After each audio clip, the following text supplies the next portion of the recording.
In today's video, we are breaking down 40 key and actionable insights from the book that can transform your investing game. So grab your notepad, hit that subscribe button, and let's get investing smart in just a few minutes. Here are 40 actionable insights and summary points of learning from the book. 1. An investment or investing is when you perform careful analysis, make decisions that focus on keeping capital safe, while still providing adequate and reasonable returns. 2. Investing can be divided into 3 parts. First, before buying a stock, a careful and thorough analysis of the company in terms of its business and financial position must be done. Second, steps must be taken to protect the capital from severe losses. Third, the emphasis should be on adequate and reasonable returns, not some super or extraordinary profits. 3. There is a vast difference between investing and speculation. Investors base their calculations and decisions by focusing on the value of the business.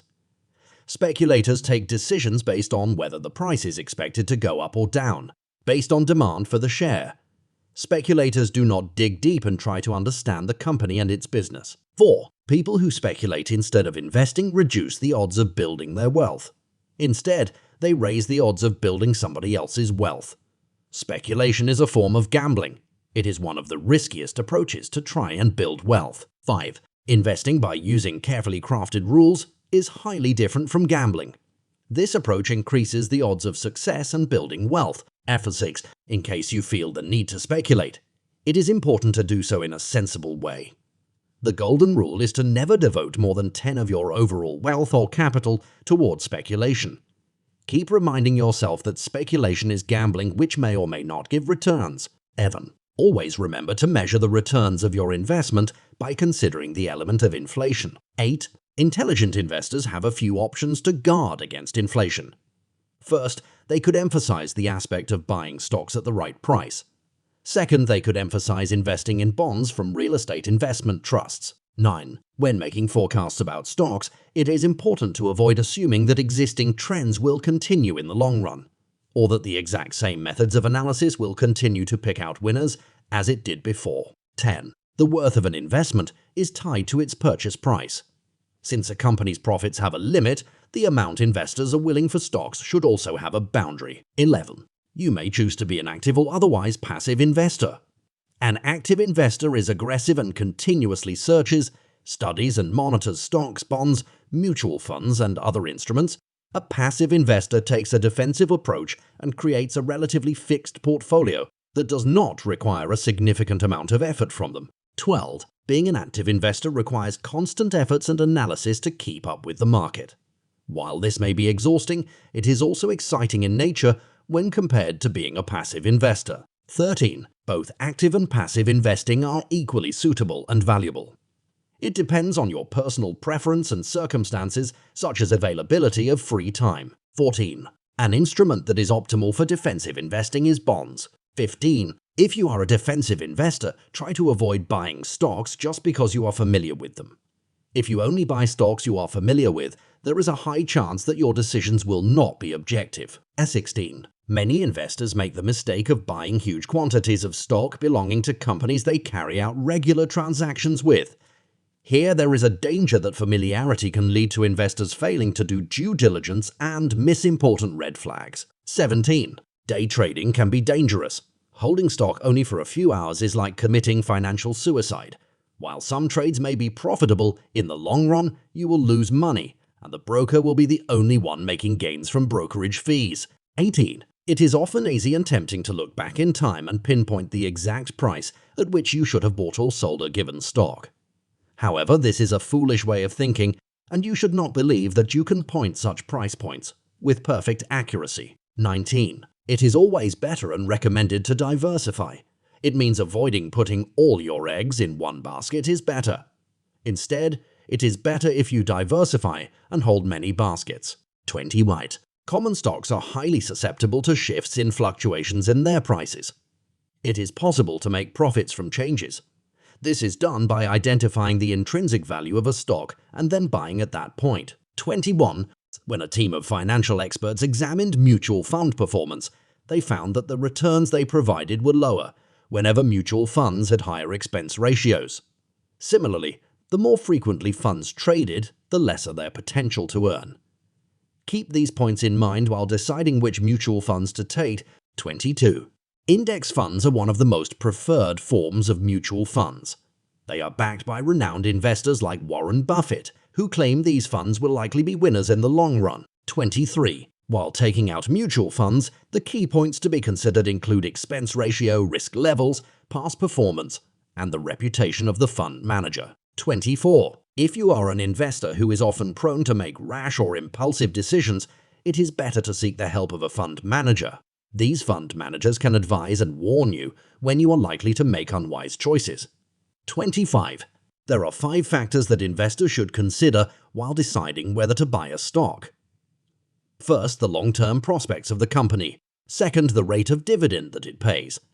Third, its record of paying dividends. Fourth, its capital structure and its overall financial strength. Fifth, the strength and quality of its management team. 26. When deciding to pick companies, consider those companies with whom it is hard to compete. Those who possess a strong and enduring brand identity. Those who have a sizable market share or monopoly power. And those who have strong, stable, and non-volatile streams of revenue. 27. Companies that generate significant free cash flows.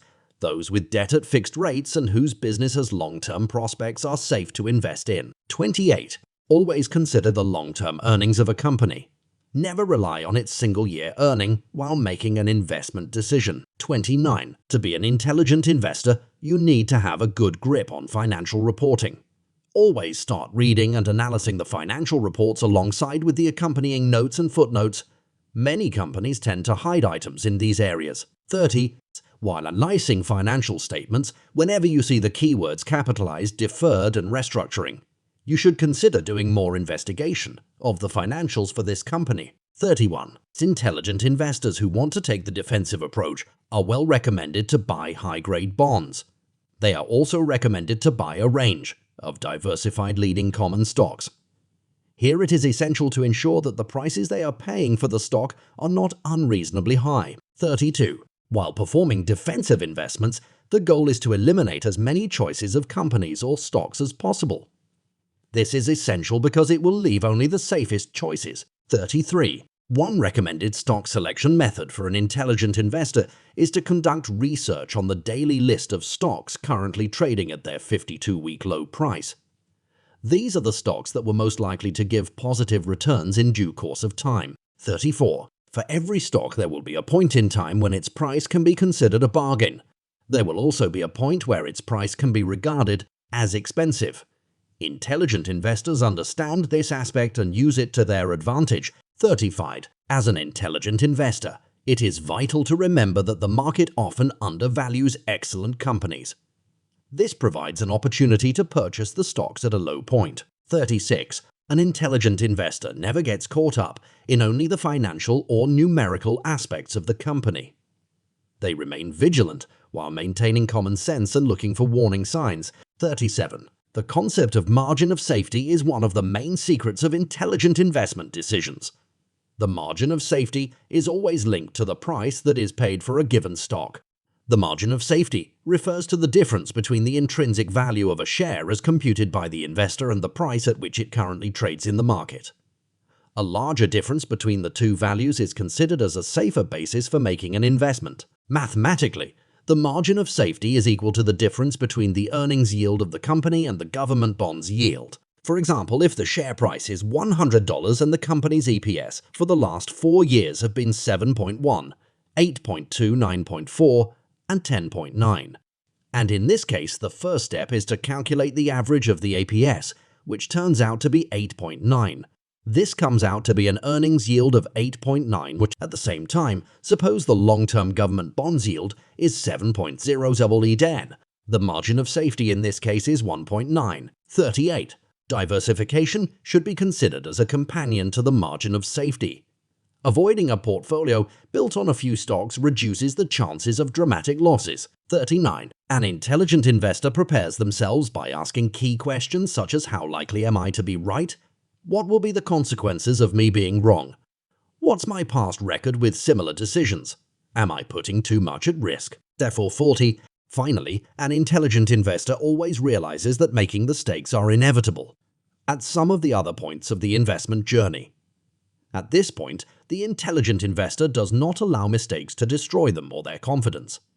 Instead, the intelligent investor uses it to learn to become a better investor. Subscribe to our channel for more book summaries and key actionable insights from some of the best financial gurus and experts around the globe.